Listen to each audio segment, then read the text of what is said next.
ஒரு நாள் இரவு மழை பெய்து கொண்டிருந்தது. வேலை முடிந்து வீடு திரும்பிய அருண் நனைந்து போய் இருந்தான். அவனது தங்கை கவிதா அவனுக்காக சூடாக டீ போட்டு காத்திருந்தாள்.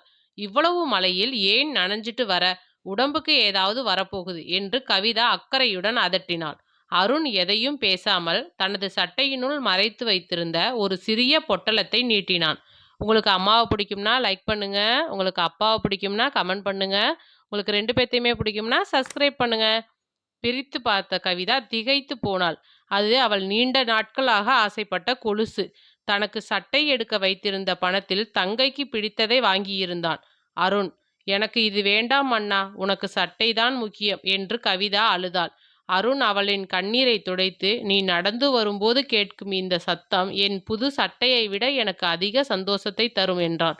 அண்ணனின் தியாகமும் தங்கையின் அக்கறையுமே அந்த வீட்டின் உண்மையான செல்வமாக இருந்தது.